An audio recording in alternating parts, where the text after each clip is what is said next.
families in our community the opportunity to hear firsthand information about the plan so that everyone can form an educated opinion of their own. On September 16th, we reached out to Dr. Spence, and he agreed to come and present the plan to us, as well as answer some questions. That meeting was originally scheduled for October 2nd, but Hurricane Helene had other plans. As noted on the agenda, tonight's informational meeting will consist of a PowerPoint presentation by Dr. Spence, followed by a Q&A session, which will be facilitated by Derek Jordan. He serves alongside me as a parent rep on the school council. The questions that will be asked by Mr. Jordan during the Q&A were all pre-submitted to the school council by parents, teachers, and other interested community members. The parent reps on school council went through the submitted questions. We organized and consolidated them to aid in the flow of tonight's meeting. So while you may not hear your question word for word, we believe the subject matter has been covered. You should all have a printout of the questions in front of you. To the extent you do have a question that's not addressed tonight, we would encourage you to write it down so that it can be later submitted as directed by Dr. Spence or raised at a future input meeting.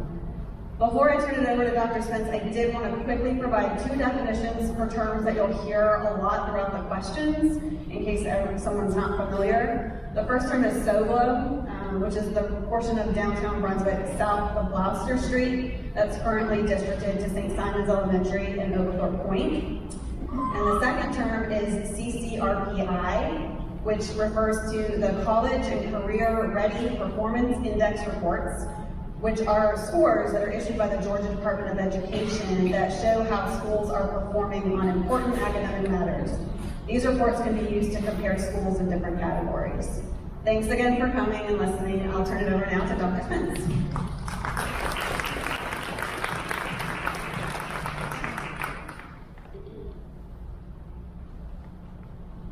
I can't sit still, so I'm a mover, I'm sorry. If I fall off, just pick me up.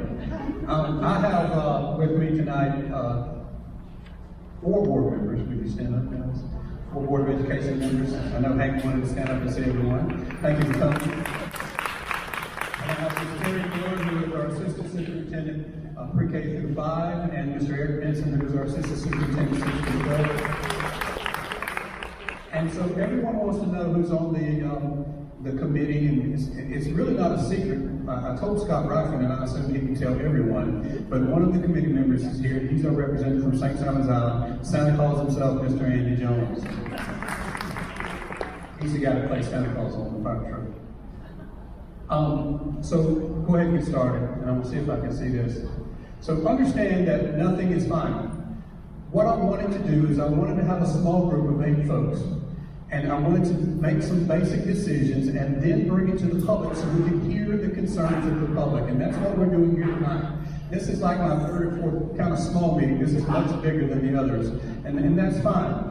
We're not trying to hide anything. We're trying to be transparent and hear your concerns. And then I will take those concerns back to the committee and we'll talk about it more. And then we'll listen some more and then we'll bring you to the board for a vote. This is not something that we're just trying to push through. We're trying to be open and transparent here and listen to your concerns and answer your questions. So as I said, the final decision will be made with input from you guys, and then through the committee, and then I will take a recommendation to the board. The changes will not take place until at the earliest, the fall of 2027, or at the latest, when the new school is built. And then all students who are in a zone that are out of school will be able to finish that grade band in that school. And so that's what we're saying at this point. So we have a rezoning task force, and I was asked to pick a committee. And so what I tried to do is I tried to pick a committee that was very diverse and from different parts of the county. I'll tell you who they are if I forget, help me, Andy. So we have Andy Jones, and we have Joe Willie Sousa, and we have Scott Spence, and we have a lady named Katina Tyndall, and we have Bobby Henderson, and we have Kenya Roll, and we have John Williams, and we have Keith Reddings. And that group of 8 people is about as diverse as I can find. And also it covers all of our county, and it covers different professions. We have a retired teacher. That was one of the questions. And yes, we do have a retired teacher. And so all of these people have a stake in our community and in our school system, and they all either have children in the school system or had children in the school system, and 4 of them went to Brunswick High School, 4 of them went to Glynn County. So I wanted to make sure we had a good representation. So in our first meeting, we formed the committee back in December of last year. Our first meeting was on February the 5th. Again, this was not a secret because I had Scott Rifen right there saying, can I say this? Can I say, you know how he is, you listen to him. And I said, say whatever you want. This is not, we're not trying to hide anything. Talk to folks and get to see how they feel. Those are the meetings that we had, and it was just the committee members. We had some of the cabinet there, and we had some Board of Education members in attendance also, so that they could hear what we were talking about and hear some of the concerns that they were bringing to me from community members. So on August 19th, after we had met all those times, we had a meeting with principals, and we asked principals to bring a teacher and parent representatives. And at that meeting, we talked about the plan. And we said to the principals, share this with your school council, share this with your PTA, and get it out to your stakeholders in your school so that they can ask questions. And if they have questions that you can't answer, then they can email me or call me, or you can set up a meeting like this, and we can meet so we can talk about it. These are the meetings that I've had. September the 17th, you can see who I met with. This is today. Some of those meetings have been rescheduled because of the storms that we had. And so those are the major meetings. I have answered several emails. I've taken several phone calls. I've spoken to people in person. And I will continue to do that until this is all over. If you send me an email, I'm going to answer it. I don't leave my office until all of my emails are answered. And that's what's going to happen. Go back one time, I'm sorry. So, in the end, we will have one big public meeting for all folks that want to voice their opinion, and I'll have the committee there, we'll have the board there, and then you can voice your opinion if nothing has changed and you're not happy, or if we've changed it and you're not happy with the changes. But we will present this again, present the zones, and then folks can voice their opinion about it at that meeting. And then at the board meeting, you will have an opportunity. We have public communication where they can speak at every board meeting. We have that before every board meeting, so folks can speak at the board meeting before they actually vote on it. Okay. All right. So because you guys did the little paper that was like the what, when, why, where, I wanted to follow along with that because I kind of like it. And so the very first thing is we have land in the northern part of Glynn County to build a school. Originally we were going to build a middle school and a high school. But we have enough land to do that, but we don't need a middle school right now. And so we're going to build, not a high school, an elementary school and a middle school. So we're going to build an elementary school. The reason we're doing that, if you haven't ridden in a car out there and saw all of the properties that are being built, all of the apartment complexes that are coming, the community is moving that way. We know that, we can see that. When they brought Buc-ee's in Warner Robins, when they built the Buc-ee's, there was nothing there. And that place is booming right now, and that's what we expect to see. If that doesn't happen, then this plan won't take place, because there's no reason for us to move in that direction. But we are planning to build a middle school, like elementary school up there. So this would force us to rezone, especially those schools on the mainland that will be impacted. And so because we're going to replace Glendale out in that area, so we would have to rezone those kids, and then we would have to rezone Golden Isles, Altoona, and so forth and so on. We decided that we would look at all of the elementary schools because we haven't rezoned our elementary schools in quite some time. Many school systems rezone often, every 4 or 5 years. It's been much longer than that for our elementary schools and our middle schools and high schools, and so we're just looking at the entire picture. Go ahead. I'll tell you what, go back, I missed something. You can see the whys. We know that there are changes in school-age population in South and St. Valley. We also know there are changes in school-age population in the northern part of the county. Right now, Altoona Elementary School is the only school that's really close to being overcrowded. And if we are not careful, that school is going to be way overcrowded. And so we have to do something in that direction. Okay. So here's the thing that seems to be the biggest concern. So we met and we talked, and our committee as a whole unanimously felt that we wanted to see our elementary school students go to school closer to home. We felt that it was important for those students and their parents to be able to get to the school. And I'll talk more on that in a minute, but that was the main thing we started off with, and it has stuck the entire time. It was not something that was 5-3 or 4-4. It was unanimous. Everyone felt that way. So we decided to follow a little plan. We would have the initial meetings. We would meet with the principals and the PTSA and the teachers. Then we would meet with concerned groups of citizens like this. And then we would hold one large group meeting for everyone to come. And then we would take it to the Board of Education. Not the next day. We would talk again and then take what we were deciding. We also decided that we would keep both island schools open as elementary schools. And I'll talk more about that during the question and answer section.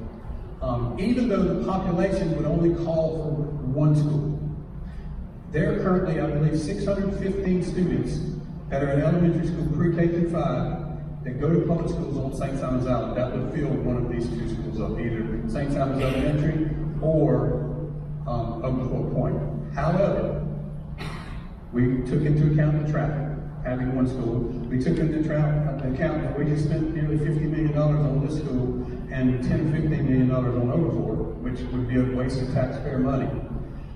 We can be very flexible in our outer zones with these two schools because there are a lot of folks that want to come to these two schools. And that's something you guys need to understand. There are a lot of people that want to come to St. Simon's Island and Oglethorpe Point.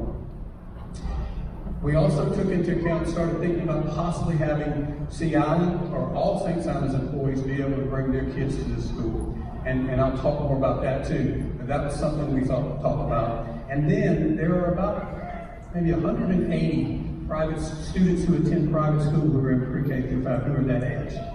What if they decided they're coming back to the public school? We would have to have two schools.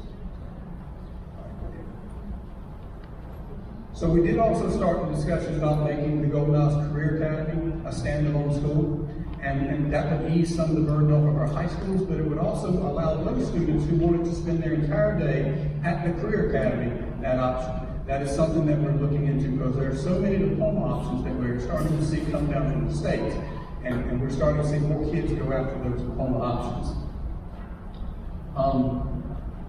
We then talked about Burroughs Millette and how FACES is housed at Burroughs Millette. FACES is our overall pre-K program for the system. We still have pre-K programs in many of our elementary schools, but FACES is the large one. And so we talked about if we did move Glendale out or have a new school, that the Glendale school could be FACES. And I don't know if you guys have thought about this, but when you think about the center of what our community is, it's not downtown anymore. It's probably about where Altamont Elementary is, if you look at the center of where the populace of our community is, because our community has slowly moved north over the years. We talked about, we talked about the 5-2-1 plan so that we could have a true feeder system, where 5 elementary schools feed into exactly 2 middle schools and into exactly 1 high school. That's never been done yet. Never. It just hasn't. And I don't know why. At Leewood, about 15% of those students go to Glynn Academy, the rest go to Brunswick High School. At Risley Middle, you got the same thing, Glynn Academy, Brunswick, Jane Baker. None of our middle schools feed straight into 1 high school. And that's what we want to try to do, is to have 5 elementary schools feed directly into 2 middle schools that feed directly into 1 high school. And you can see the reasons. Now, the question was asked about other options that we consider, and also, I think you mentioned, do you have meeting minutes? We don't really keep meeting minutes, but I have all of the presentations that I gave, and here's everything we talked about. I just went back and through and looked at every possible scenario, and I'll just touch on them. You can see keeping them as they are, and just simply the students who go to Glendale right now, just bust them out to the new school. We talked about that. Continue doing the same thing here, and just rezone the maintenance schools. That has been discussed.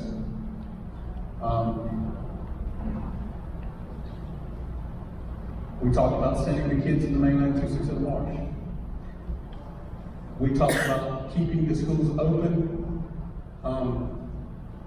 and allow parents who worked on St. Simon's Island, who worked maybe at Sea Island, to go to school at St. Simon's.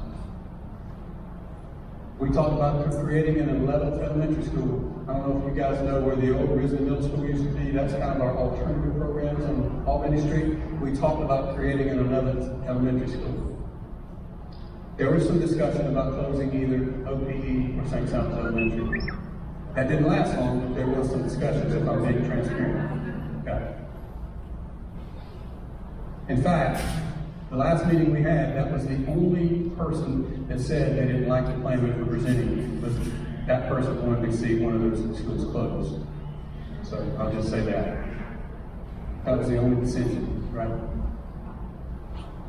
There's been discussion about making Oak Court Point a middle school. There's been some discussion about that, and having St. Simon's Elementary house all of the elementary school and Oak Court Point being middle school. And there's been discussion about having pre-K students through second grade at one school and grades 3, 4, and 5 at the other school. Because of traffic issues, if you had a kid in both schools, that would be tough. And so, thank you, Ms. Sams, for bringing that up, because that was her idea. I've never lived on, well, I lived on St. Simon's for 9 months, my first year teaching. So I do understand the traffic, but I don't really understand the traffic. So here are the concerns that I've heard. And I'm just going to add to this list after listening to you. And after the meeting, I'll hang around if someone has another question just for me, because I know folks are going to want to go home. I don't mind hanging around and answering questions face to face. So the Glendale folks did not want the new school to be named Glendale because it wasn't in Glendale. That's the easiest one we had to fix solved. That was easy.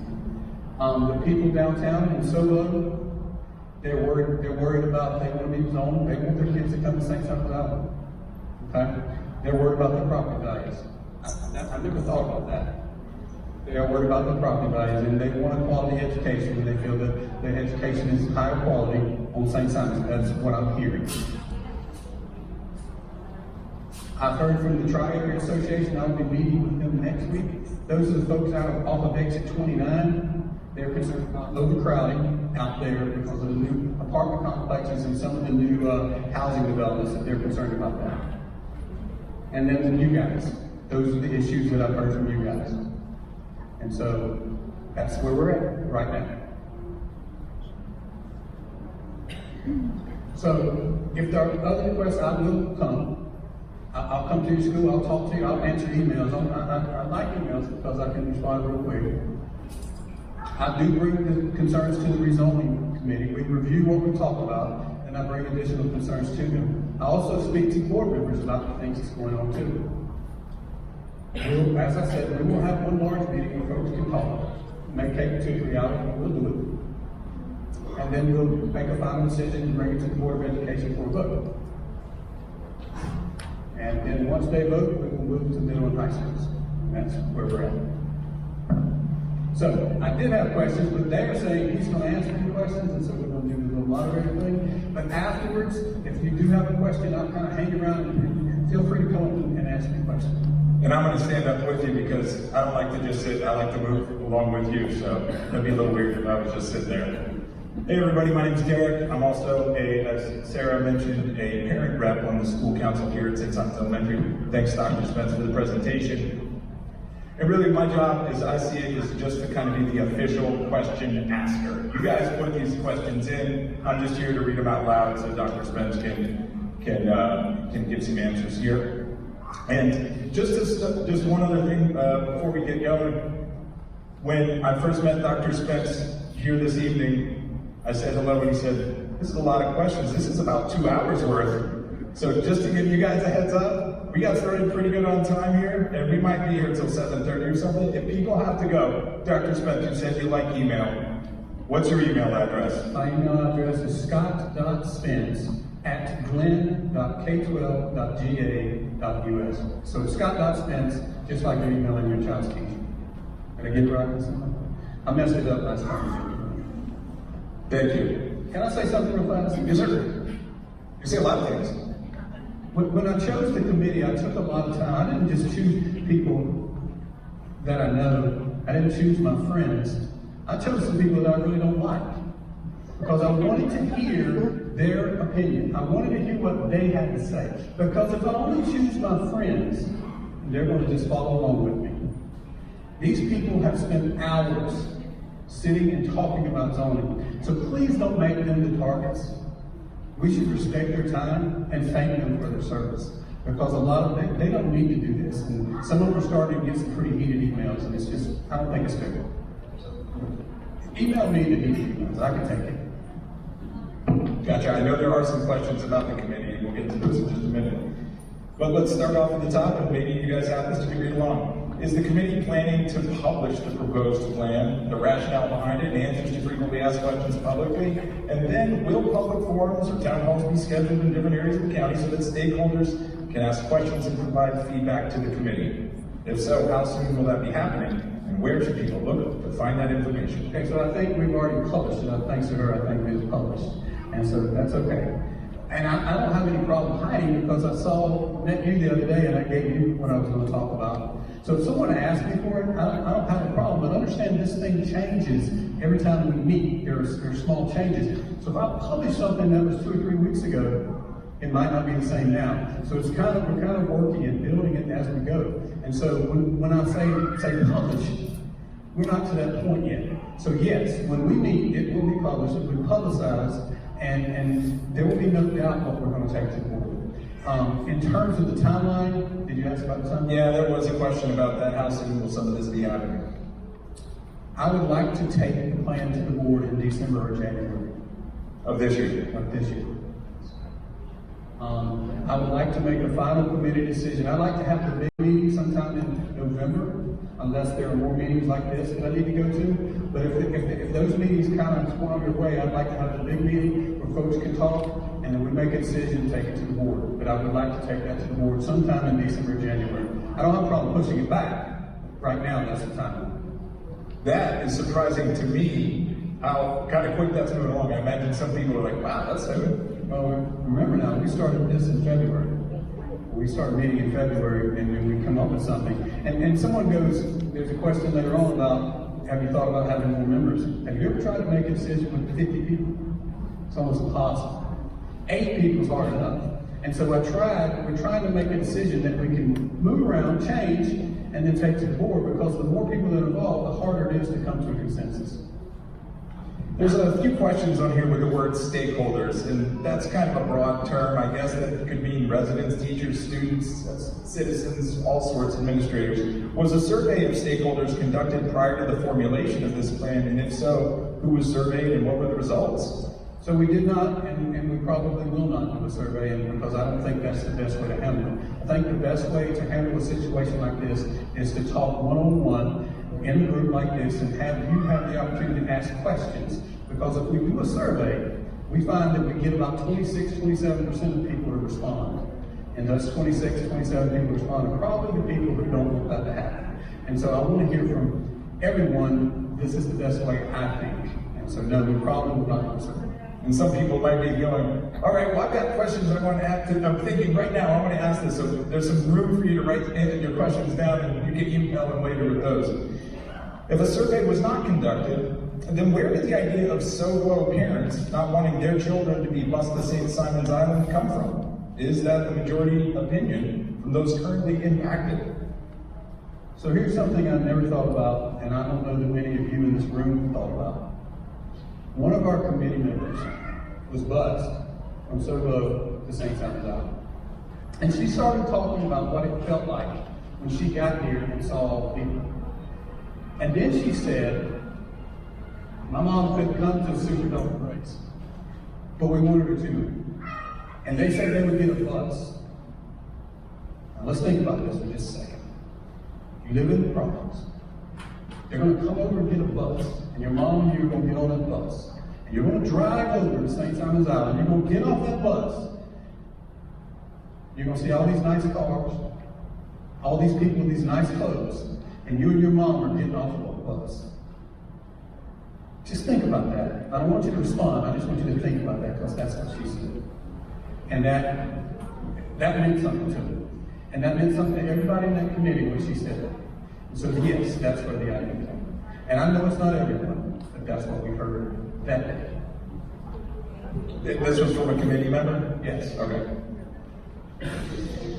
Is there a plan to conduct a survey of stakeholders on the proposed plan before finalizing it and submitting it to the Board of Education for approval? So you just said that you don't have no plans to do a survey. I don't think that's the best way, because I don't think we're going to hear from the people. And I think it's the best way to do it this way, so we hear from them. Were any other communities with similar aspects kind of studied for this, like a case study? What were the results, if so? So in terms of a case study, no. However, we did study Houston County, and we talked to Houston County. The person who, I think his name's David Carpenter, he used to be the superintendent there, and he told me one time that they rezoned every 4 or 5 years just to make sure they kept up with the times. We haven't done that here, and that's why this is going to be so difficult, because we haven't done it in so long. And he said, he kind of laid out a process, and we talked a little bit. Then I called him back and said, well, here's what I've done, here's what I'm doing. He said, man, that's way more than we do. He said, we don't meet with folks, we just put it out there and take some comments and do what we're going to do. And I said, I can't do that, David. I have to live here when I retire. And I told the board that when I got the job. I don't have the option just to do something and walk away, because I'm going to live here. You guys are going to see me in the grocery store. And I can't look you in the eye if I do that. I have to do it right now. We understand that the Board of Education will ultimately have to vote to approve the proposed plan. A, what is the anticipated date for that vote, and how will the public be notified of the date? So I'm looking at December, January. We have to notify, by law, we have to notify the public that we're having a Board of Education meeting. We have to do that. But this will be bigger, because this one we'll put out on our social media. This one we'll publicize. I'm sure the newspapers will pick it up, and this one you will know. We'll put it on social media. We'll let the newspapers know, and we'll do it by the way we have to do it legally.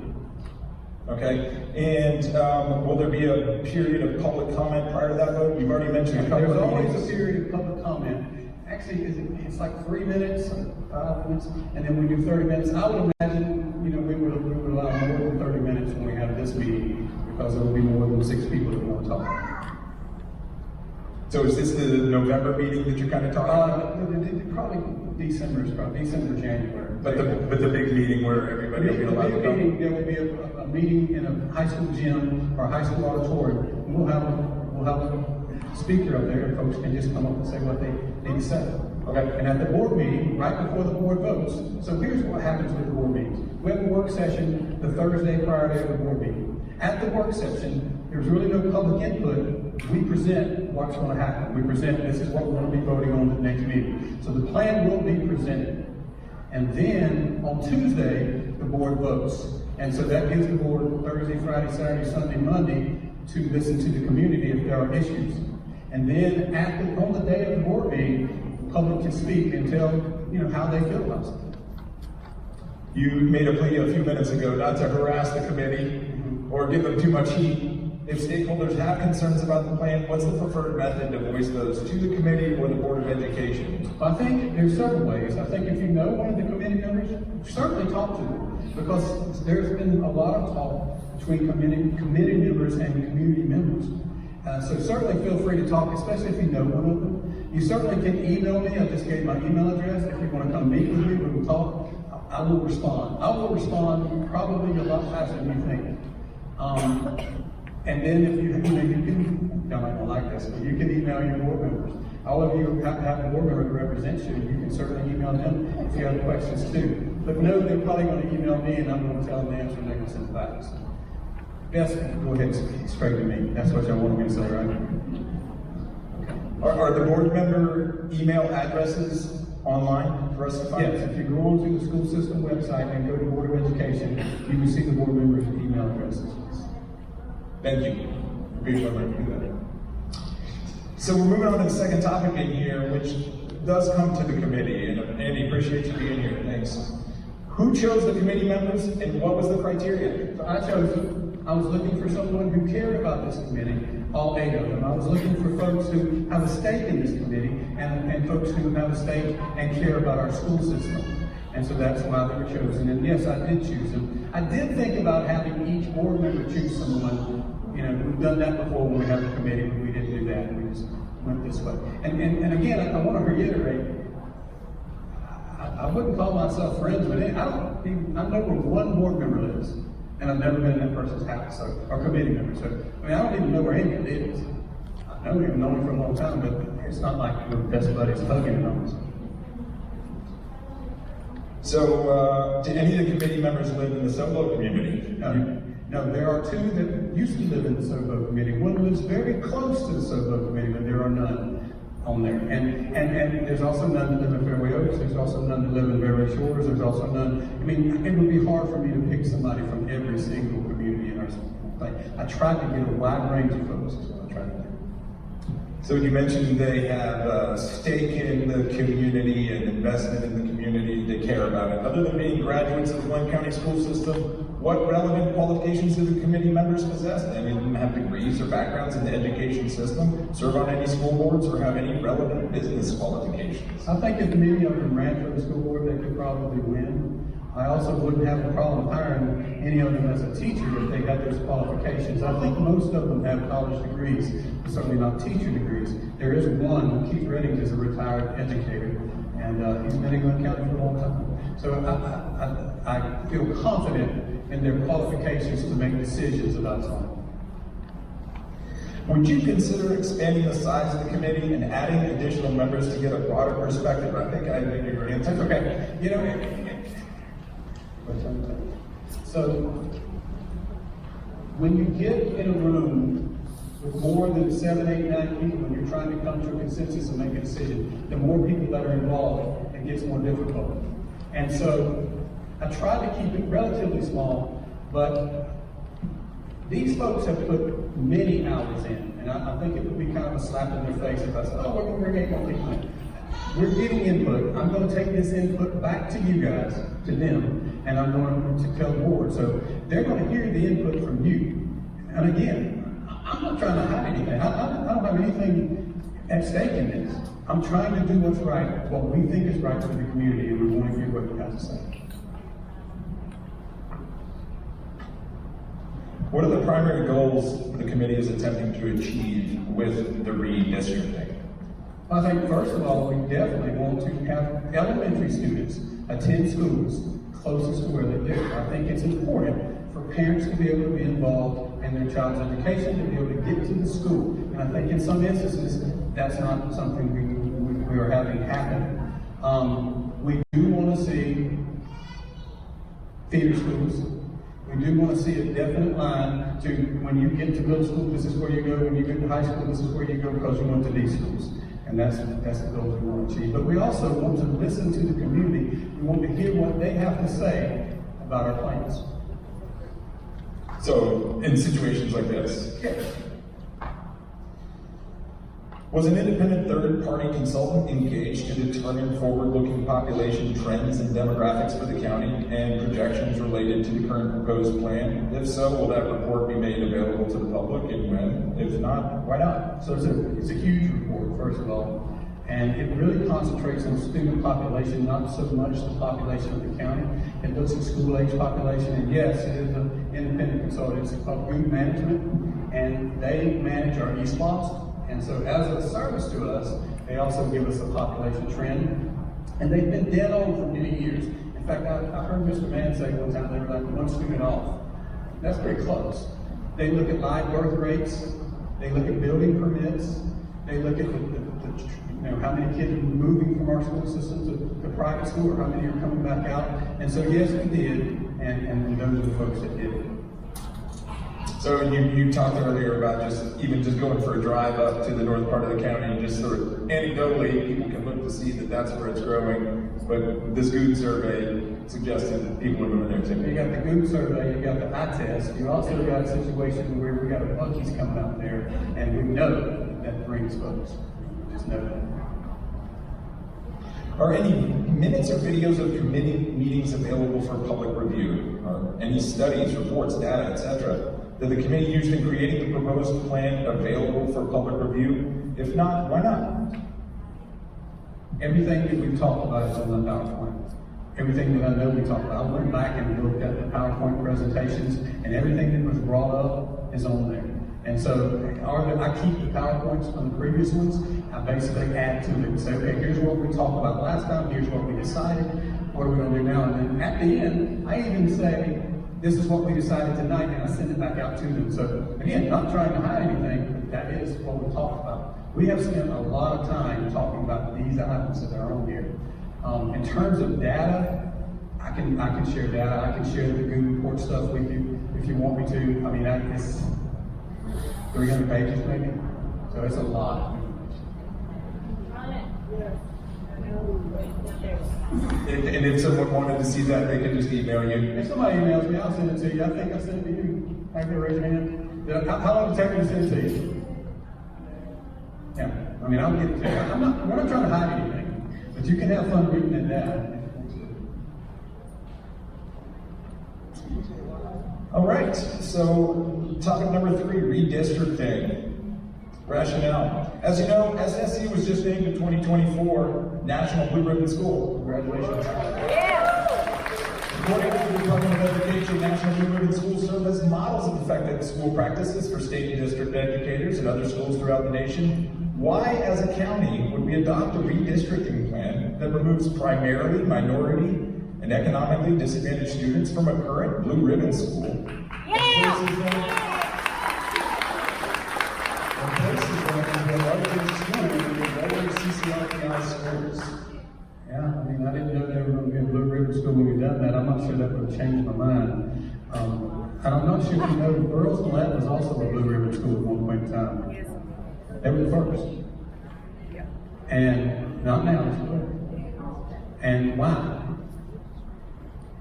So, I'm going to talk more about this, and I can expand on this a little bit. Congratulations, by the way, St. Simon Elementary. You're well deserved. Our goal is to try to make sure that parents can be involved in their children's education and they can get to the school where their children are. That is our primary goal. Now, if that's not something that we believe in as a community, that's fine. We can backtrack. But that is our goal, to make sure our parents can get to the school where their children go. Can some of them? Yeah. Can most of them? Yeah. Can all of them? No. According to the current CCRPI data, 98% of Borough Millette's current student population is economically disadvantaged. Many sources, including the National Institute of Health, have noted that the stresses of poverty can impair the learning ability of young children and negatively impact their executive functioning abilities, such as impulse and emotional control and attention. How will adding hundreds of additional economically disadvantaged children, who may struggle with these same issues, to Borough's Millette student population benefit the existing students there or those being added? So first of all, we are providing extra support at Borough's Millette and Goodyear, but we probably, if we do that, we will need to crank up that extra support by adding administrators, adding counselors, and we have actually looked into, and we're talking about right now, paying teachers an extra stipend who decide to work and stay in their schools. But that's what we're looking at. Demographics drives test scores. Please understand that. As a superintendent standing up here, we can look at, superintendents can have a meeting and go, here's the percentage of kids that I have who are low socioeconomics. Not race, not color, not even where they live. It's the demographic of low socioeconomic. That drives test scores. It's almost 1-to-1. When I looked at our test scores here in Glynn County, I looked at last year's scores, and just yesterday, maybe 2 days ago, I looked at this year's scores because we just got them in. Do y'all know anything about a correlation? So if you correlate 2 points of data to data, 0.96 was the correlation between CCRPI score and low socioeconomic, meaning that was the highest. Almost 1-to-1, almost a perfectly straight line. Race was much lower. Teacher experience was way lower.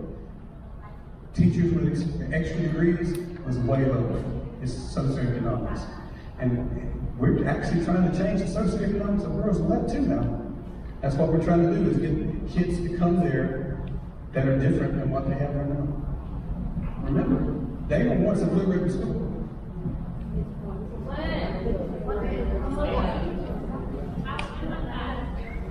Do you know when that was? 1986.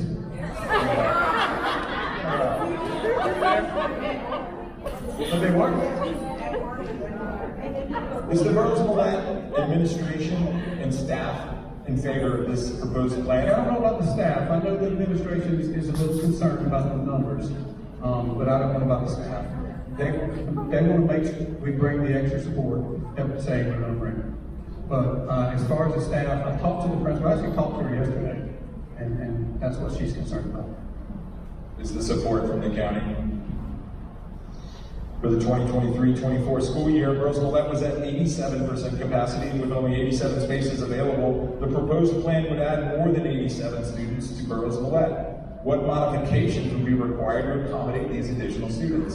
Roosevelt also houses faces, and we just talked about moving faces out to Glendale Elementary. That's 2 wings, that's about 200 students. So it will be more, it's plenty big to support the number of students. Understand this, Roosevelt is the 3rd largest capacity school in our system. It's bigger than any other middle school. The capacity of Roosevelt, looking at 16 students per room, is 1,050. So it would be almost 300 under capacity if we use those first 2 wings. So it's got the space. Plenty. What resources will the county be providing to help? It also assumes that everyone in that zone goes to girls 11, which is probably not going to happen. So you're also saying we're looking at the kids who are in that zone. And also that also assumes that every student that is in the girls 11 zone would go to girls 11, and we know that's probably not going to happen. What resources will the county be providing to help Roosevelt with the increase in these population numbers and to help with teacher turnover and retention issues? Yeah, the teacher retention is a problem at both Roosevelt and Glendale. Here's what happens. We get a young teacher of the year. In fact, last year left Roosevelt. And they stay for 3 or 4 years, get their experience, and then they move to another school. And so one of the things we're thinking about doing, and I've talked about it with the board, is providing a stipend for teachers to stay at Roosevelt and stay at Goodyear, good teachers, so that they won't be more apt to leave after 3 or 4 years. All right, this is a mouthful here. According to the CCRPI data currently available, St. Simon's Elementary is 58% white, 19% black, and 16% Hispanic. Oglethorpe Point is 74% white, 14% black, and 8% Hispanic. And Burroughs Millette is 81% black, 12% Hispanic, and 3% white. With the proposed plan, what will the resulting diversity percentages for these 3 schools be? Doesn't this plan effectively create racially segregated schools? Remember, the proposed plan is taking students living in the suburb it's taking those students and bringing them to girls. So we're trying to make it different. That's what we're trying to do. Now, will those kids come? Probably not. There is also, if you bring employees from CI and from other diversity is going to be there on St. Simon's Island, because I think those of you who've been to CI, you see who works, and you see who works at some of the restaurants there and some of the hotels and things. And I think that would be much easier for to bring their kids to St. Simon's on their way to work. Regarding the rationale that moving children to schools that are closer to home will increase parental involvement, does the committee have support for this assumption? Is there evidence that current parental involvement at Roosevelt, which is already a community school, is high? Is parental involvement high at Roosevelt? Absolutely not. But we've got to try to change that. The #1 indicator of school success is the demographic of low socioeconomics or high socioeconomics. The #1 indicator for a single student's success is parent involvement and motivation by the student and the parent. We have to do something to change. And I hope you guys have some answers, but we have to do something at Burroughs level. We understand that one argument in support of community schools over diverse schools is that Black children at SSE, 19% of the school population here, are not outperforming Black children at Burroughs on standardized testing. Rather, they're performing the same, which is validated by the CCRPI content mastery data. According to CCRPI content mastery data, Hispanic students, 16% of SSE's population, are significantly outperforming Hispanic children at Burroughs Millette, which is 12% of the population there. Was this taken into consideration by the committee? Were any other subgroups compared? Special needs students, economically disadvantaged students, etc.? No, the reason they weren't is because when we were meeting with the committee, they asked about teacher experience, extra degrees.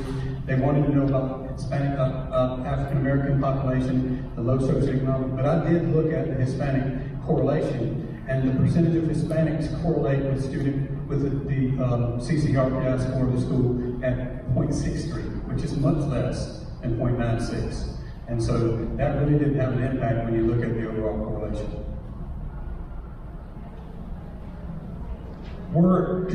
Were any other measurable statistics for Black or other minority children taken into consideration?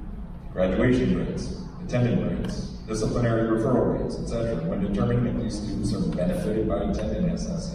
They were not. Basically, just what I told you, only because those are the things the committee said. The first time I thought about looking at some of this stuff was when you guys sent it. And I may look at it. It's not an easy task, I'll tell you, when you start looking at all the. Was any consideration given to the potential intangible benefits of attending St. Simon's Elementary, including exposure to economic and ethnic diversity at a young age, unique opportunities such as ocean lab, walk to school, things like that? We did, someone mentioned that to me a month or two ago, and we started looking at that, but the thing is we're not just going to leave St. Simon's and Overford sitting like this. We're going to find a way to bring diversity here. And so those kids need some intangibles also. Moving on to population. What are the projected enrollment numbers for each of SSE, OBES, BMES, or in-zone students only under this plan? Yeah, I wrote that down. I think I remember. It's like, so, first of all, understand, right now there are last year there were 95 students out of zone at St. Simon's Elementary. So if you take 310 plus 95, pretty close to where it is now. However, there would be about 415, 410. That's not counting if we say St. Simon's employees, that's not counting, say employees. Or if we decide to bring some of the kids, or if we bring those kids back, that's not counting that. Other 4 points around 310, they have very few kids who go out of the 4 point, maybe like 15. And so they wouldn't be as populated. Burroughs Millette would be sitting at about 750, maximum capacity 1,050. The number of out-of-zone transfers will fluctuate, so focusing only on the number of children that will actually be districted to SSE, it seems our recently remodeled, newly built school will be less than half full under the plan. Is that correct? Yes. No. Overford Point would be. St. Simon's Island would not be less than half. Will St. Simon's Elementary offer smaller class sizes as a result, or will we only utilize half of the new building and the renovated building? And was physical responsibility to the taxpayers of Glynn County taken into consideration? So the fiscal responsibility to the taxpayers of Glynn County is always taken into consideration. When you look at the two schools on the island, you have to understand we're still talking about bringing other students into those two schools. We're just trying to find another way to do it. And that's where we're at right now. Again, it's not like I'm going to go to the board Tuesday and upvote on it. We're still talking about it. In terms of fiscal responsibility, utilizing the plan we have this way is the least expensive way to do it, because it would cost very little to renovate the two wings at Burroughs Millette, because right now they're a pre-K program. Well, we're going to bring pre-K, kindergarten, first and second grade. Not a whole bunch of difference there. So that would be the most fiscally responsible way to do this.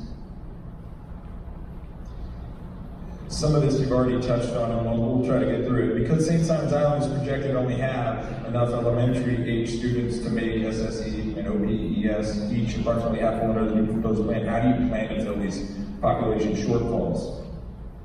See, St. Simon's Island employees, we may bring other kids over here. I'm not sure. Again, we're talking about it right now with you.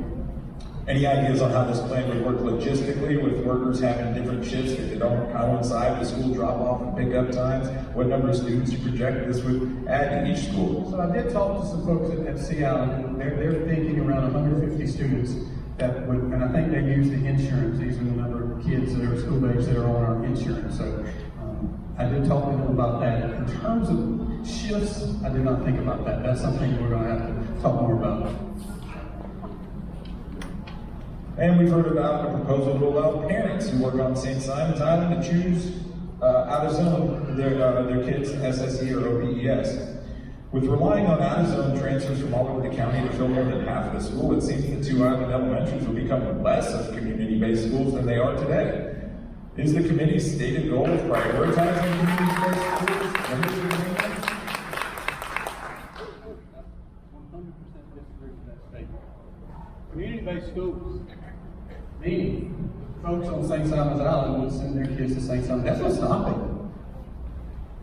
Now we're just trying to include folks who work over here. I want you to imagine just for a second that you live in Sterling and you work on Sea Island and your kid goes to Sterling and your kid gets sick and you have to get to him. What if your kid was at St. Simon's Island or Overflow Point? It's a lot easier. And so I'm trying to think about other things to help all of the students.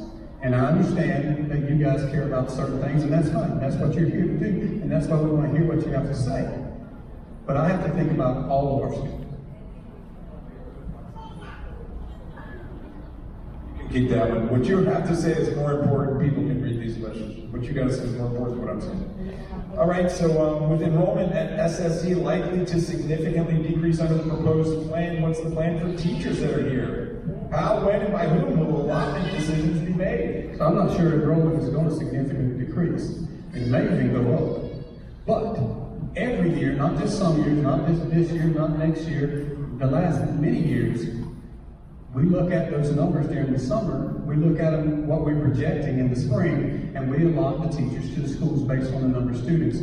Teachers sign a contract to work for the Glynn County School System, and that's what we have to look at, because we could have major shifts in student population at any time. We had over 100 kids show up at Jane Macon that we did not think would be there, and we had to make some shifts. And so that happens every year, and so the numbers at the school would dictate the teachers that run the school. What's the plan? What is the plan for bridge program students, many who ride the bus for far longer than other bus students? Will they continue to attend SSE, even though this is not their community school? So bridge program is dictated by where the teachers are and where the students are at. So what that would change, that changes quite a bit. And so that would be dictated the same way, is where the teachers are and where the students are. You guys hear me all right back there? Cool, we'll keep going. We understand the current plan allows grandfathering in existing SSE students. Is there a plan to accommodate the students who wish to take advantage of this grandfathering to remain at SSE for elementary school, but who rely on the bus to get to school? So if we did that for those kids, we would have to do it for every kid. And that would become a logistical nightmare, because we couldn't do it for every kid. And so we can't just do things for certain groups of kids that we're not doing for everyone.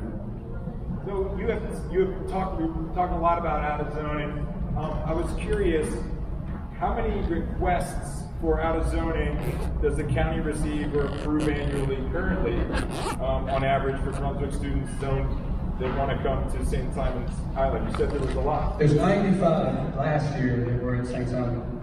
There were 715 out of zone students in our schools that were attending a school in Arizona. However, we're not sure that's the exact number, because there are many ways to get around loopholes, as many of you probably know, that you can attend the school that you want to by not maybe giving us the correct address or maybe not giving us the right data. And so there are ways, and so we're not sure exactly how many there are, but we know that there were 715 last year that followed the process and were accepted. So for those kids, was any consideration given to the fact that requiring SOGLO families to drive their children to SSE or OPES will increase morning traffic here on SSI? I think that there are many SOGLO parents that already drive their kids over. I think they do carpools, from what I've looked up. And so I don't know that it would increase it.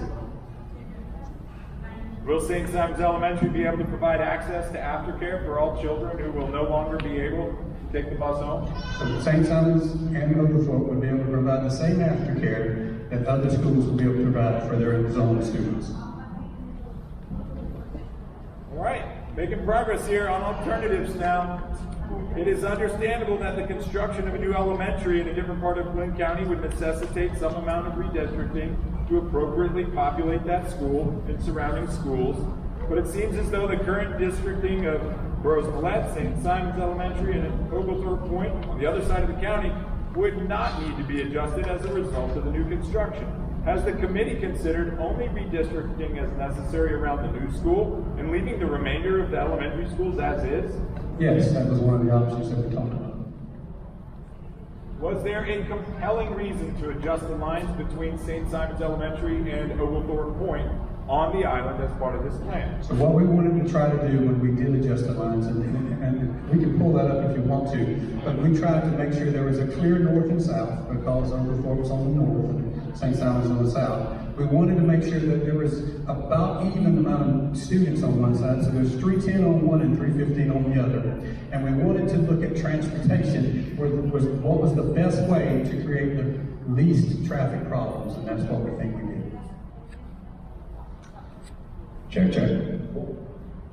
Thank you.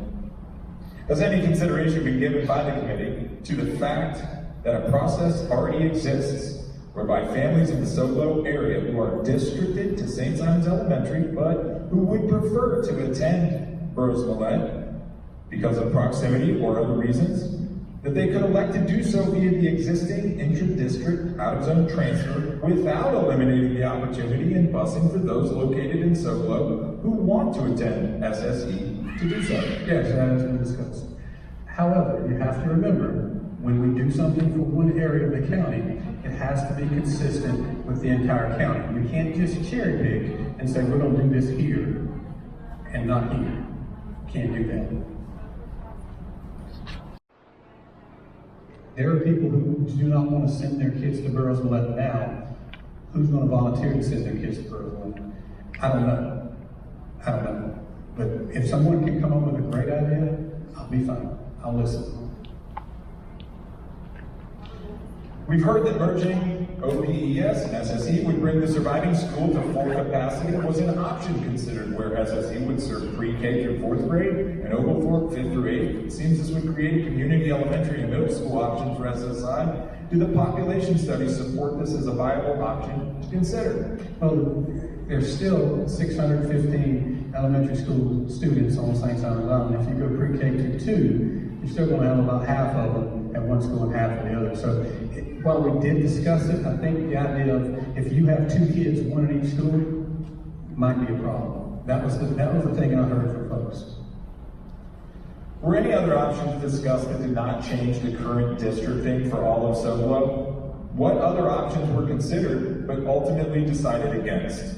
Well, I think I went over every option that we talked about. Everything that we discussed was listed on that one PowerPoint thing. There's some questions here about Title I, and so I just wanted to say a couple of things about it for people who aren't familiar. For the benefit of those who just don't know much about it. St. Simon's Elementary is currently a Title I school. All other schools in Glynn, other than Oglethorpe Point, I believe, are. Meaning that it receives additional federal funding as a result of more than 40% of its students being deemed economically disadvantaged or low income by federal standards. These funds currently support a lot here at St. Simon's Elementary. Parent involvement coordinator position and all the programming and resources provided by that person. We had more than 22 family events last year facilitated by our parent involvement coordinators, such as new parent meetings, curriculum nights, grandparents' days, and more. as well as assistance with bus transportation, translation services, Chromebooks to check out for families, and even still more. So, with that known, as the lines are drawn in the proposed plan where only families living on St. Simon's would be districted to SSE, the probability that this school, St. Simon's Elementary, retains its Title I status, which requires 40% of students to be from low-income households, seems to be near zero. Actually higher than zero. It's just according to the folks that we bring in. See, Title I is decided like 2 years prior. And so we will be able to see what's going on long before. St. Simon, Oglethorpe Point is not the only non-Title I school, by the way. Neither one of our high schools are Title I. We made that decision a long time ago. And so there are actually 3. However, we would look at the students that we were bringing in from wherever to make sure that we could get the Title I numbers. So I think the probability that both of them would be Title I might even be better than it is now.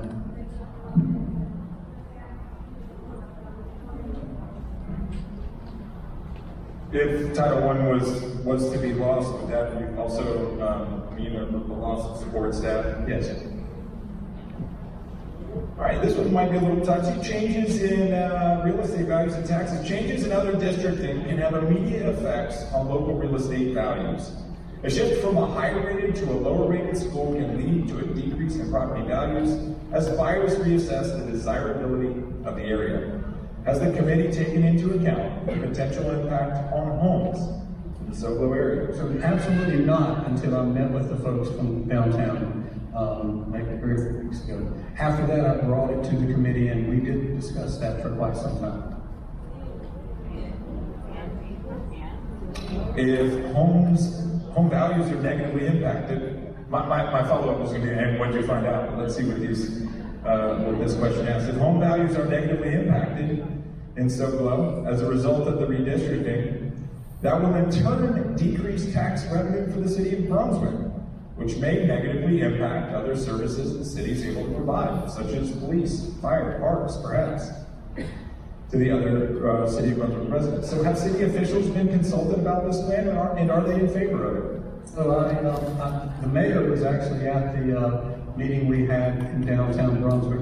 I had lunch with Regina and her assistant a couple of weeks ago, and also one of our committee members is a city commissioner. None of them have given any major objection to what we're talking about to me. So I will simply say this: if you want to know how they feel, ask them. I don't feel comfortable telling you the things they said to me, but there was no major objection. I saw in your list of meetings that you have had something with the Small Business Association in Brunswick? Historic. Was it The historic district? side? It was made for folks south of Gloucester. Okay. What research or studies have been done to show how this will affect the future of home ownership, families, and business development in downtown Brunswick? So my job is to do what's best for our 13,000 students. My job is not that. Now, if the board of realtors or some real estate folks wants to come and talk to me about that, I'll be more than happy. Not one real estate person has come and talked to me about this. Have they been invited to talk about this? I have an open door. I have an open book. Anyone can come and see me. I'm not sure the question here, but specifically relating to families who have moved to Solo because of the incentive of more affordable housing combined with being districted here at St. Simon's or Oglethorpe, what would you do if you were in their same situation? So it'd be easy for me to sit here and say, oh, I'll send my kid there. But that's easy to say. I can tell you what I did. Where I live, we were zoned for Sterling Elementary, Jane Lincoln Middle School, and Brunswick High School. I was the principal of Glynn Academy, one of the best schools in the state of Georgia at the time. My kids went to Sterling, their zone school. They went to Jane Lincoln, their zone school, and they graduated from Brunswick High, their zone school. So to say what I would do, I'm not sure. I can tell you what I did, and you look that up. Thank you. Will taxes go up for Glynn County homeowners and businesses as a result of the new Glendale Elementary construction and any required modifications to Burroughs Willette to accommodate the increase in its population? So the new construction was pretty much already paid for. That was raised by East Loss 4. In terms of remodeling of girls and led, that would be the best option in terms of finance for us to do. And that's not the reason we're talking about it, but in terms of finance, of all the other options, that's the best one. Cool, we're moving right along here, coming towards the end. We understand that the redistricting maps for the middle and high school levels are not yet complete. Is that correct? That is 100% correct. In fact, they haven't even been started on. Given that Glynn Middle and Glynn Academy are the closest middle and high schools distance-wise to students that will be districted to SSE, OBES, and the MES, is it likely that those 3 elementaries will feed into Glynn Middle and Glynn Academy? That would be too many students in Glynn Middle, so we'd have to do something else. I will say that St. Island, there is no plan to change St. Simon's from going to Glynn Middle and then Glynn Academy. We would have to look at Millette and Goodyear, because that would if we did that, that would overcrowd Glynn Middle. If St. Simon's Elementary, Oglethorpe Point, and Rose Millette, will all 3 feed into Glynn Middle? You just said they haven't, so let's just see what this says. Has the administration of Glynn Middle been consulted on the challenges that may be faced in consolidating 2 predominantly economically advantaged and mostly white school populations with 1 predominantly economically disadvantaged and mostly minority school population at the 6th grade level? Because that's not going to happen.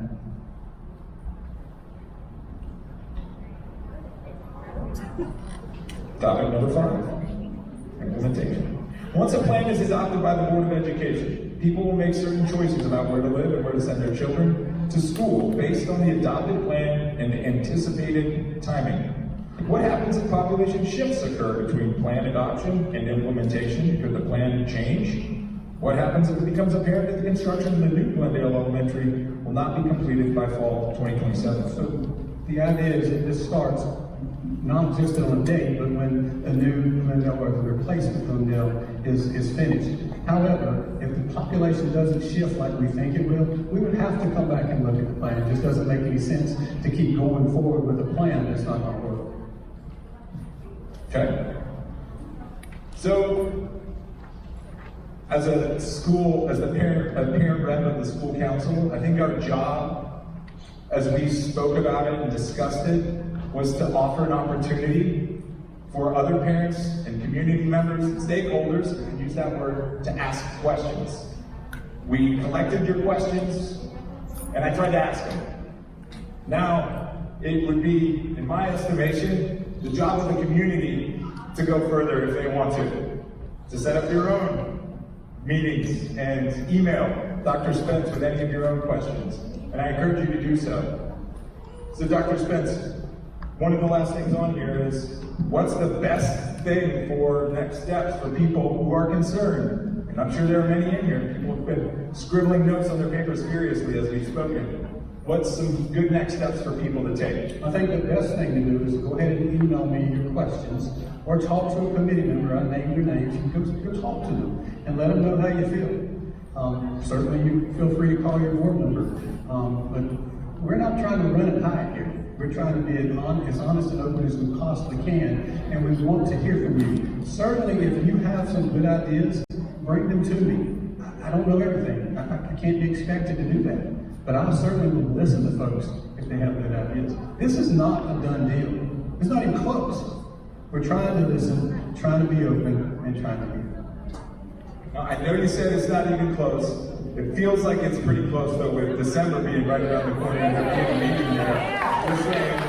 But so if people want to do stuff, act quickly, I would suggest. That map is dated March. Why are we just hearing about this now? I think I gave it to you a while back. We've been working on this since February, and I told the committee members to feel free to share with the community. Yeah, but this is the meeting. Right.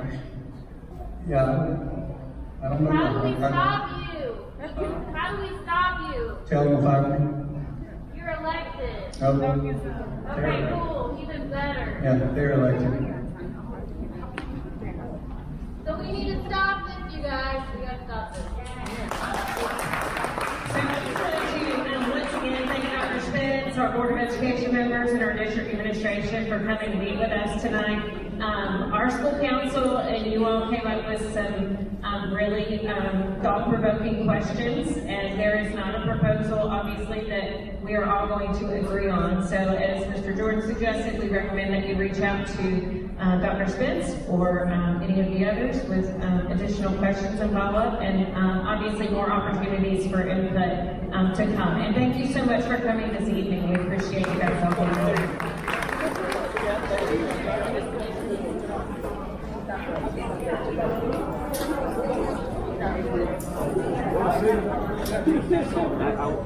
I would relish the opportunity.